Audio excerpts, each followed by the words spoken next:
Good morning class and welcome back to my course Partition of India in Print Media and Cinema. So, today we are going to start with our lecture 7 and our module 2 titled History and Alternative Memory Writings. So, when we talk about history and memory writings, we see that there is a traditional conflict between these two. There are two different approaches to understanding the past, and one tends to question, revisit and problematize the other.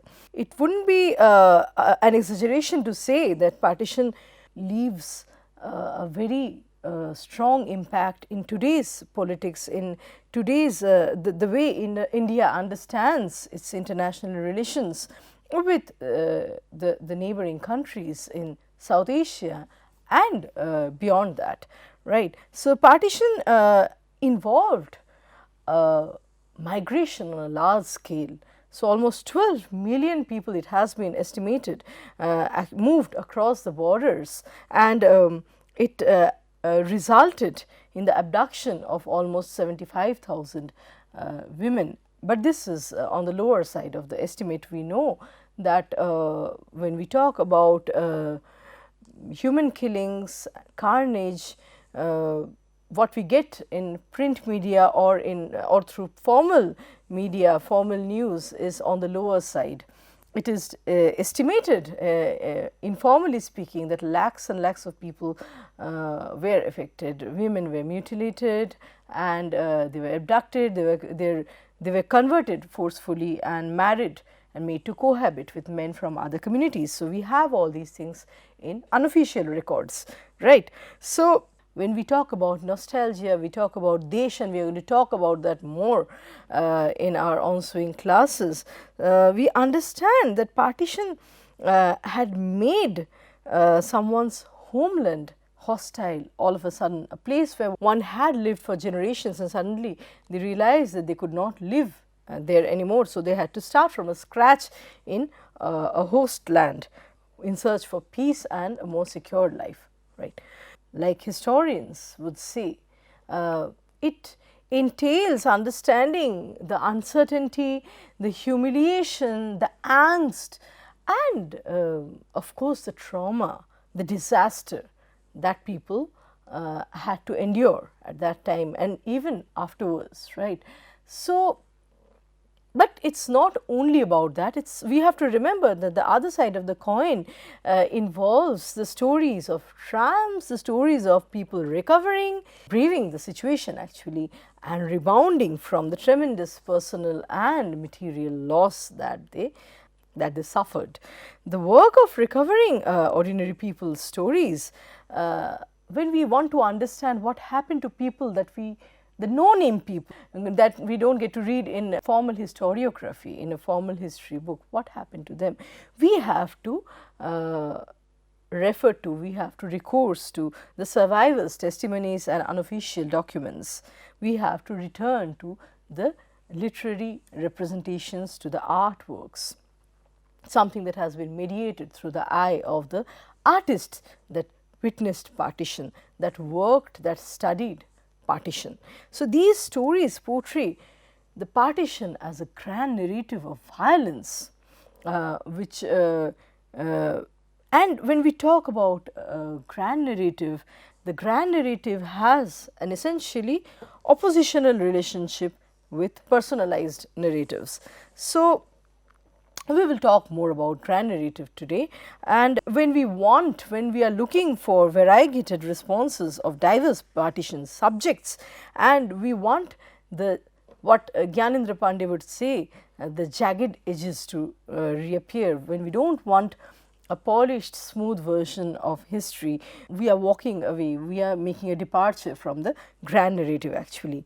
From the narratives of the past, it becomes possible to realize how the displaced persons perceived their own victimization.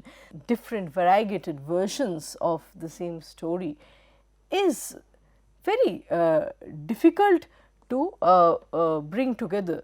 So, the grand narrative and the personalized narratives do not really meet so frequently.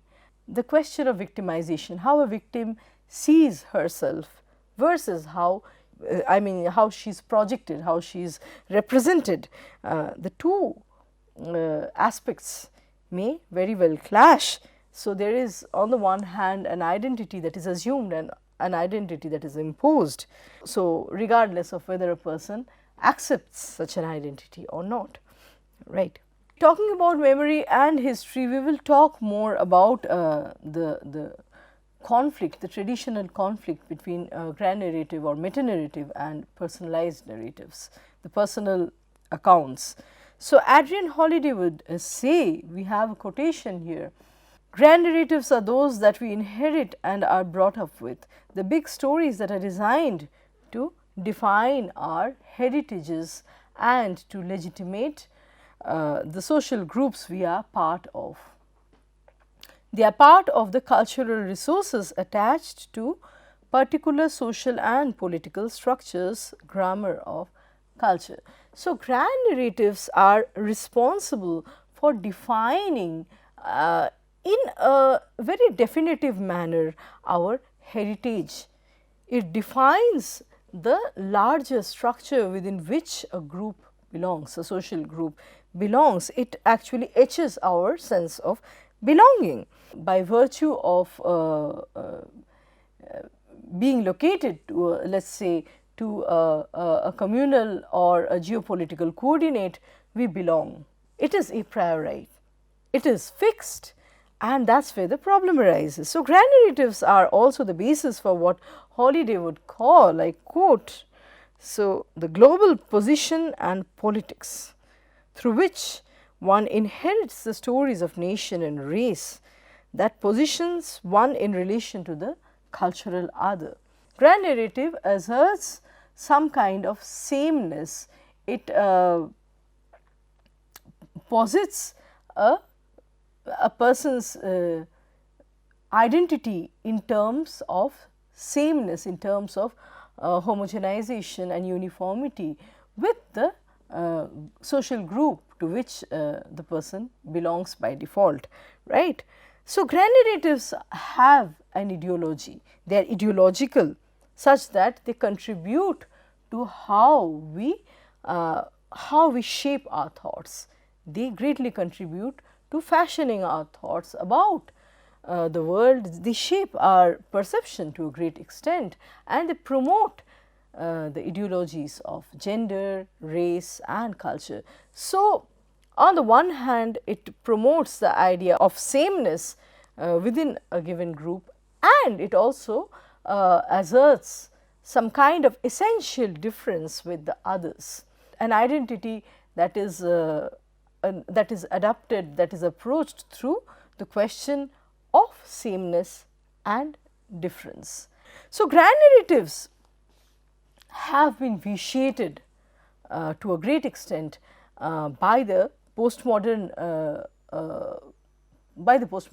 thinkers, by the postmodern approaches that dilute such finalized conclusive ideas about a race or a gender.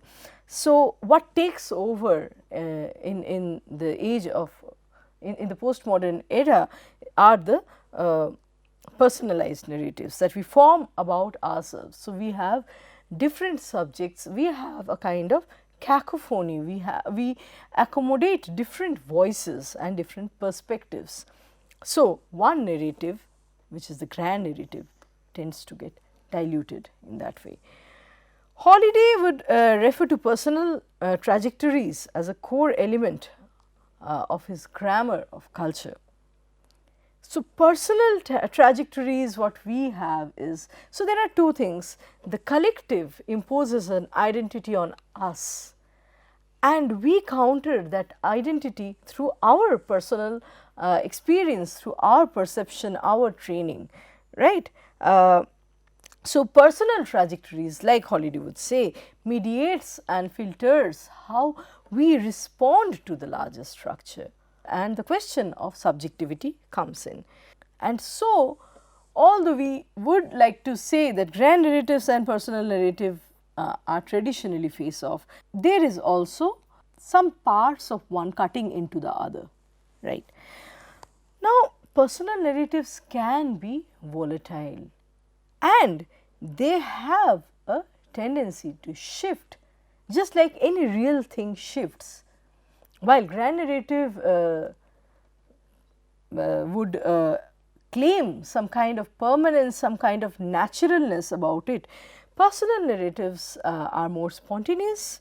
They are liable to changing, shifting and engaging with the question of identity, which is always already in a state of flux. It enables reaching out to others beyond essentialist cultural threads, right.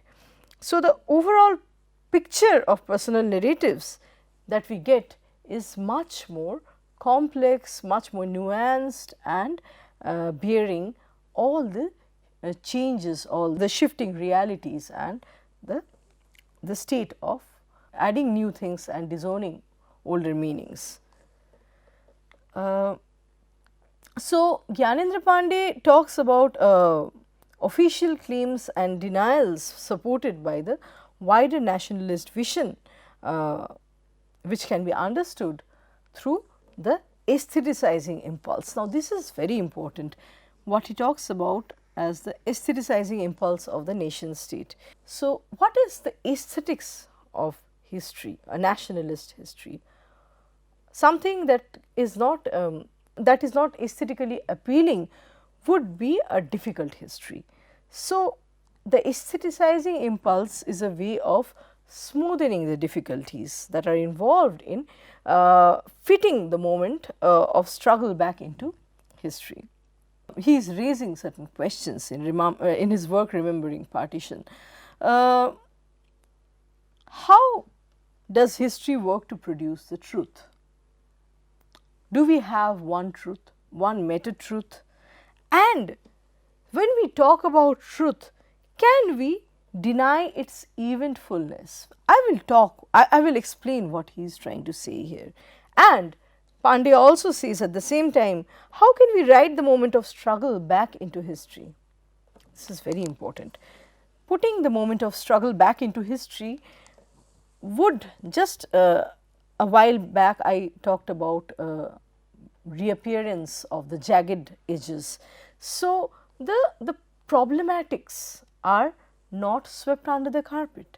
The problematic aspects are made to reappear.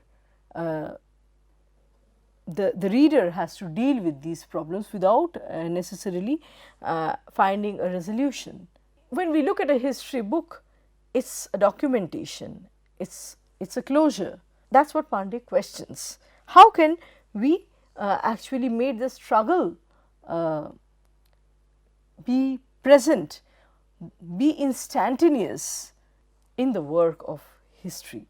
How can it look like current, like something that is not frozen? Struggles are trimmed to fit into the grand narrative. History becomes an afterthought, a deliberate product which excludes dimensions of uncertainty, open-endedness, confusion, and thereby it has a tendency to normalize and evacuate messiness. History and formal historiography is essentially very neat and clean. So, the way of forming alternative history is through understanding the selective process.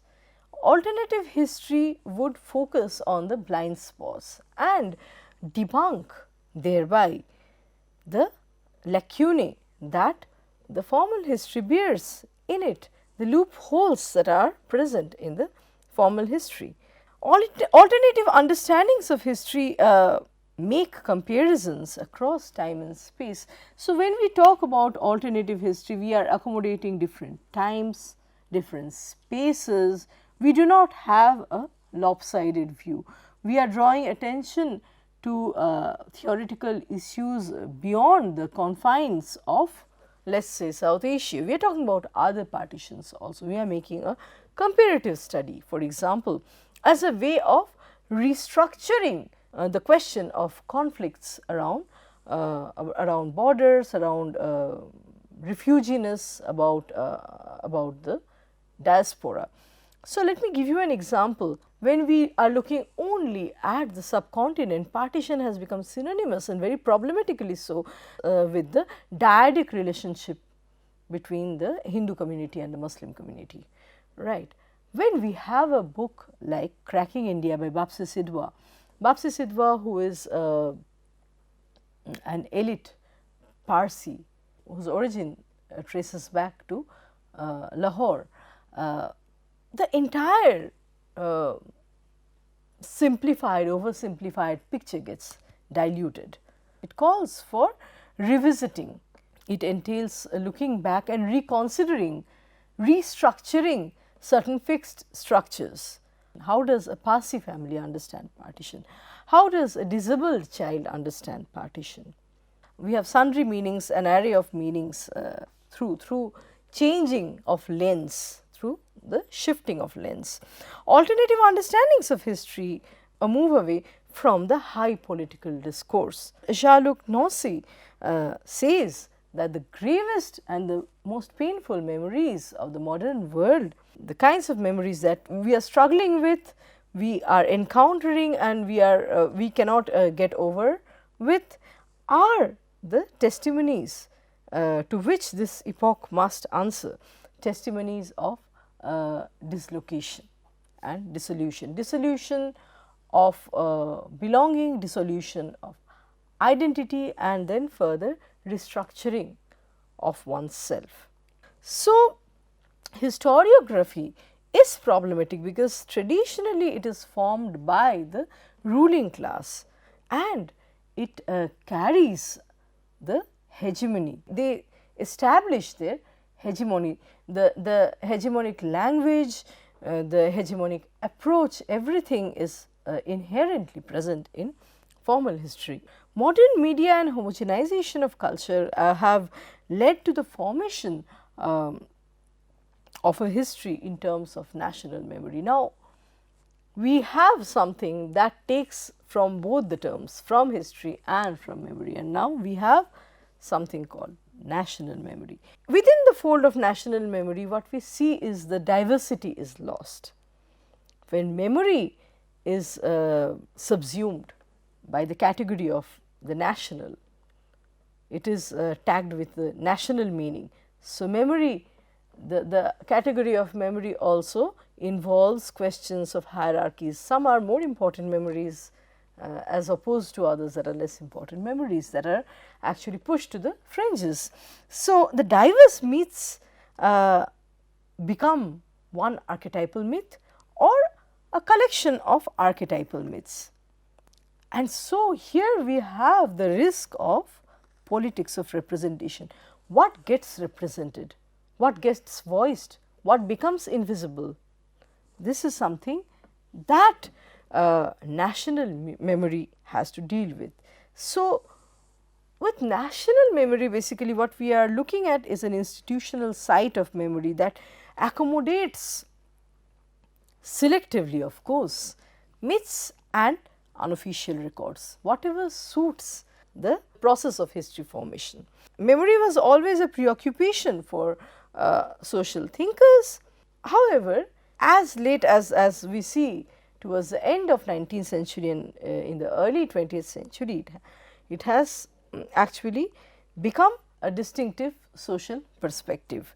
So, American historian Peter Novick says that collective memory has the tendency, it bears the risk of simplifying. It sees events from an essentialist, single committed perspective, and therefore, understandably it is impatient with any form of ambiguities, and it reduces events to mythic archetypes, right. So, even within memory we have these hierarchization where some memories are rendered more prominence than the others. Pierre Nova would say that the historical memories increasingly institutionalized sites of memory. so institutionalizing certain memories at the cost of other. So, history's appropriation and monumentation of selected aspects from the past turns memory into an archive and hollows its layers. So, the variation, the arbitrariness, the randomness that offered by the past, the random meanings offered by the past, the array of meanings offered by the past that sitting here today we cannot deal with. So, instead what we do? We turn them into sites of memory. We are happy with certain monumentations. So, Friedrich Hegel tells us how state and history, state formation and history formation, they actually fatten one another. The state is the condition of history and defines its purpose through self-conscious choice of the subject matter and the prose of history, the language, the grammar of history. The state also constitutes itself. At the time of a given government, what is written and what is not written defines the government, defines its policies. So, here Gard Hansen would say that the concept of memory destabilizes grand narratives, at least initially that is what it intends to do. Initially the concept of memory has a tendency to unsettle grand narratives of history and power, as memory, remembering and recording are the very key to existence, becoming and belonging. So, how we would want for the past to be represented in history depends on our political orientation, biases, our way of looking at certain leaders. So and when I am talking of our, I am talking about the protagonists of the nation, the leaders of the nation, right, and that is how history gets represented. Maurice Hallwachs would say that memory is not an individual phenomenon. In this regard, we have to understand that there are different ways of treating memory, and here also we have disciplinary conflicts. So, the psychological reading of memory is more individual. The individual memory interests the psychologists, the individual's perspective. However, the sociologist's point of view, such as posited by Maurice Hallwachs, would say that memory is not an individual phenomenon, but it is relational in terms of family and friends, our social self, our collective self. So, it is in terms of the social frameworks that brace our identity that memory is formed, and individual memory grow outward to focus on broader dimensions of social memory and the politics of public remembering, especially the ones that are challenged through communications media. So, as we see, Keightley and Pickering would observe that the focus has generally been, what they say, is on how these forms of remembering operate as collective representations of the past, the legitimacy that we adhere to certain memories, how they constitute a range of cultural resources for social and historical identities, and how they privilege particular meanings of the past and subordinate others. So, the politics of representation. When we talk of collective memory, we cannot not talk about selectiveness, bias, lopsided treatment of events, and so forth. So, Maurice Hallwachs would reject the individual psychological approach to memory and argue that it is impossible for individuals to remember outside of their group context. So, we are essentially communal beings. Identity has a collective, a shared aspect, and outside that memories would not be much. So, in order to understand memory as a whole, we have to look at the community, the space where we belonged at that time in the past. He identified individual and collective memories as tools through which social groups establish centrality in individuals' lives. So, the importance of belonging to a particular group, belonging to and that is where the question of grand narrative also becomes important. We cannot eliminate it altogether. We are as individuals identified within the larger chronos and topos, right. The larger time space coordinate actually defines us. So, Hallworks would go on to say that history is a dead memory, and he argued that this understanding of the distinction, the fact that there is nothing organic, there is no organic experiential relation existent within history. And this, when he says this, it negates the self image, in fact the self importance, the complacence that historiography has as something that is more important. Historiography as a subject that is more important and that can explain past better than memory. Hallworks undermines such an understanding. He says that historiography has no organic experiential relation. It is essentially dead memory. So, basically history's epistemological claim is devalued in favor of memory's meaningfulness according to Hallworks. So, while history is perceived as objective, as disinterested and as distant, memory actually vouches for subjectiveness and subjectivity. History attains a status of hegemony because of its recorded and documented nature. History claims to rely only on facts. However, memory betrays certain personal biases, certain distortions, and thereby a scope for creativity within it.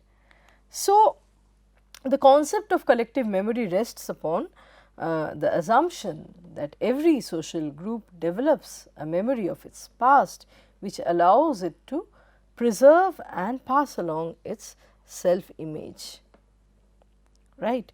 Collective memory here is not, it is not the same as history, it is not the same as meta-narrative, yet it is not in purpose, in practice it is not doing something very different from the meta-narrative, because it is trying to preserve a pre-given meaning of self, of a group.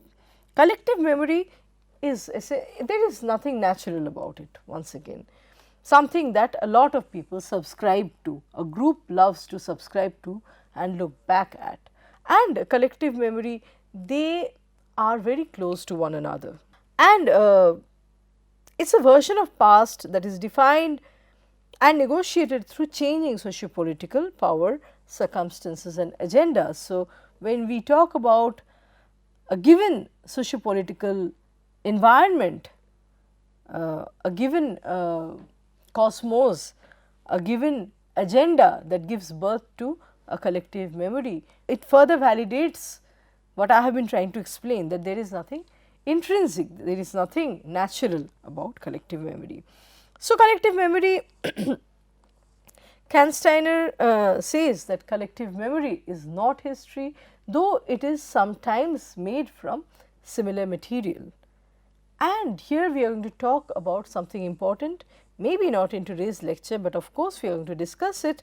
It is the question of the archive, memory belonging to an archive, archiving of memories, and what happens to those memories. Are they also grand memories? It is a question, it is a collective phenomenon. So, collective memory is a collective phenomenon, but only manifests itself in the actions and statements of individuals. It often privileges the interests of the contemporary, right. So, the question of privileging and of selective representation also is also involved in collective memory.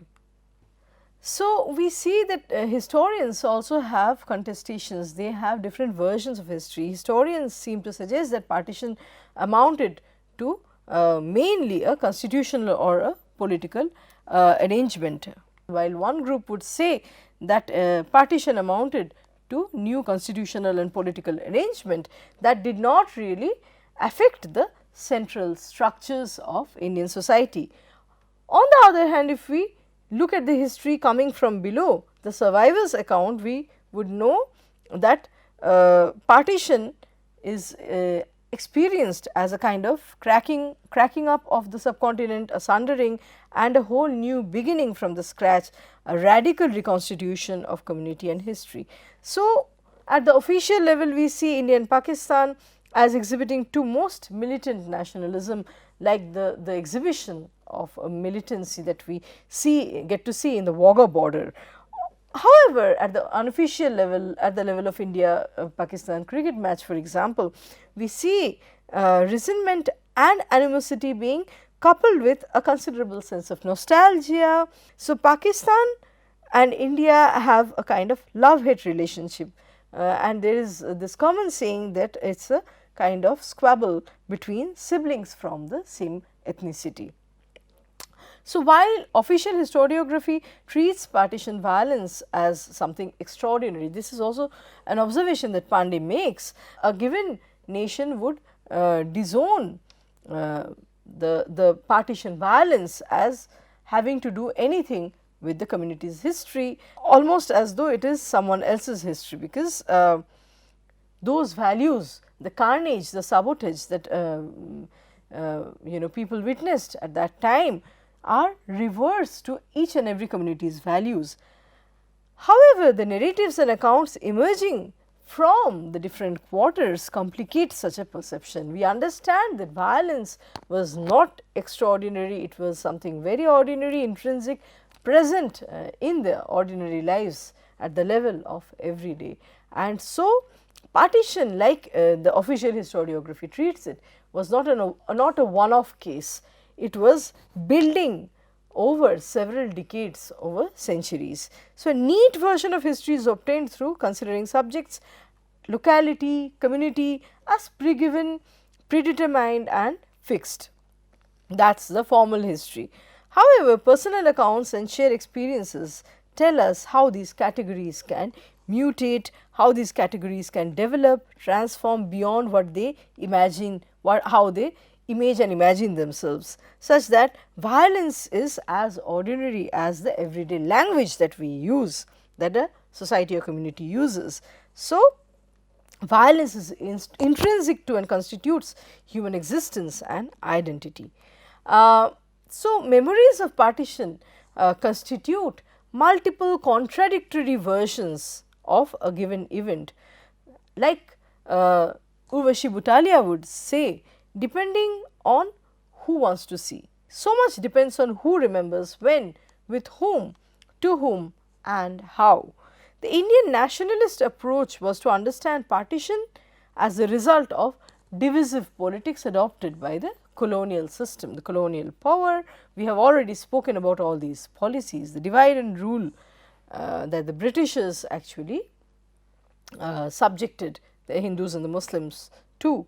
So, these policies undermined the pre-existing cultural unities and social interactions and finally cut across religious identity. However, we have a second version that we get from the Pakistani historians and they actually celebrate the creation of a separate homeland. So, on the one hand, in India we are talking more about the divisive politics played by the Britishers, but Pakistan talks about the formation of a nation that was the result that arose from the desire of safeguarding their community values away from Hindu majoritarian rule, right.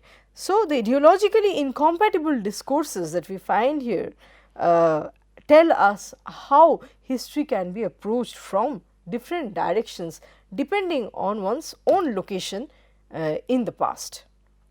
So, much of the early partition historiography was concerned with the high politics that accompanied the process of transferring of power, and this has mainly been directed, the focus of these histories were the keen actors and protagonists, the national heroes, who and people would mainly look at their autobiographical accounts. Partition scholarship in the last few decades understands that the scope needs to be broadened, and so we are accommodating unofficial records within the scholarship, within partition scholarship.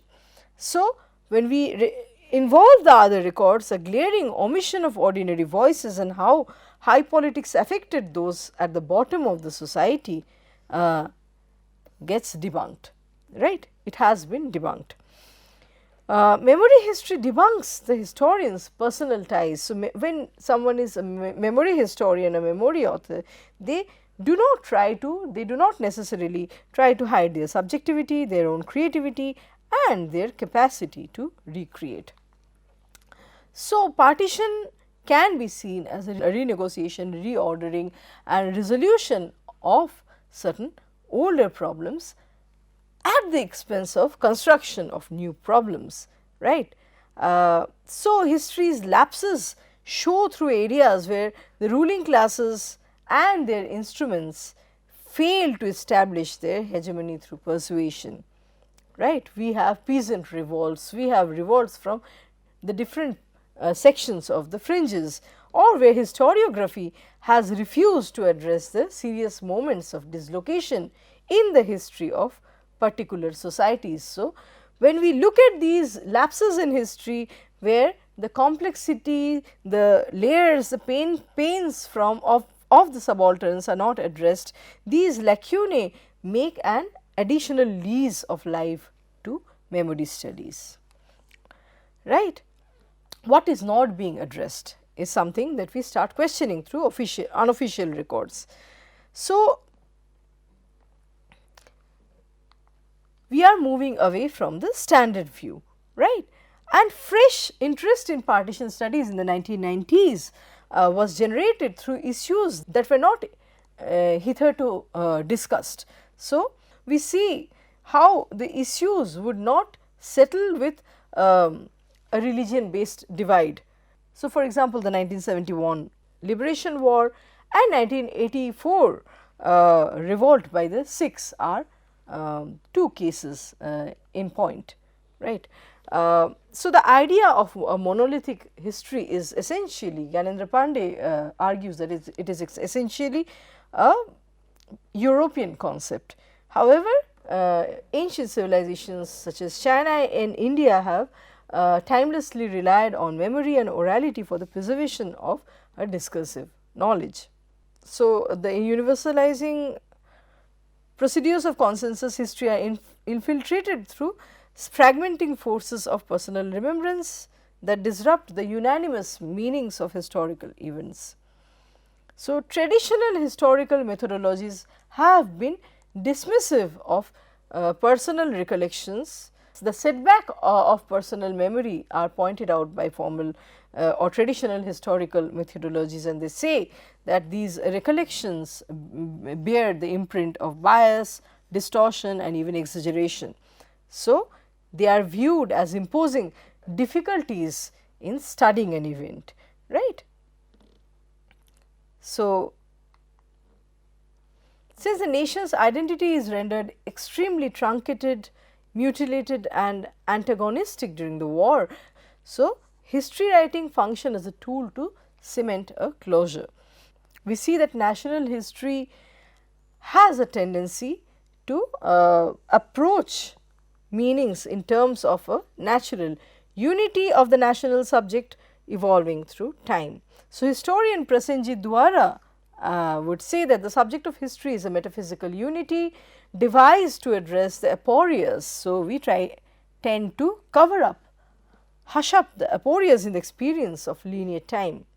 The time of the nation is progressive in the sense that the nation is seen as a solid community, something that memory studies, memory scholars would question, something that moves along the line of history in a teleological and linear fashion, also something that alternative renditions would want to revisit.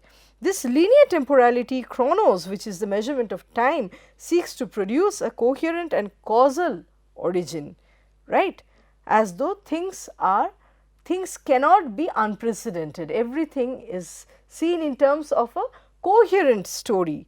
So, that is how we get a straightforward historical path, a clean historical path of development for the nation, at the expense of removing other multiple versions, the smaller narratives. The time frame suggests coherence with time and equates the past with the present. We tend to draw certain very oversimplified dots, we tend to connect certain very oversimplified dots. So, with this I am going to stop today's lecture. I will meet you again for the next lecture. Thank you.